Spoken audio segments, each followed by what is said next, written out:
जिंदाबाद।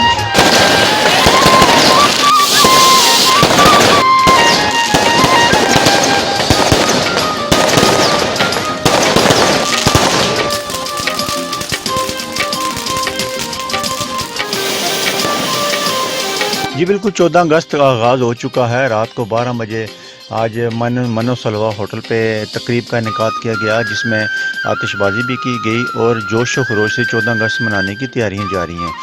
साबिक़ वज़ीर चौधरी मोहम्मद सईद ने आके केक काटा और दुआ भी की कश्मीर के हवाले से भी, और कश्मीरियों को यही कहना था कि हम कश्मीरी हैं और भरपूर जोश और जज्बे से हम 14 अगस्त मनाएंगे।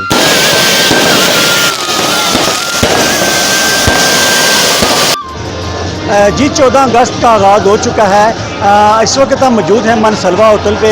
आज रात 12 बजे आतिशबाजी की गई और केक काटा गया 14 अगस्त के हवाले से, और जोश और जज्बे से लोग 14 अगस्त मनाने की तैयारी कर रहे हैं। इस वक्त जो मेहमान खुसूसी हैं साबिक़ वज़ीर चौधरी मोहम्मद सईद साहब, उन्होंने केक काटा और बहुत अच्छे तरीके से यहाँ पर जो 14 अगस्त की तैयारी की गई और आतिशबाजी भी की गई और लोग जोश और जज्बे से 14 अगस्त मनाने की तैयारी कर रहे हैं। साजिद नज़ीर, अदालत न्यूज़, मीरपुर, आज़ाद कश्मीर।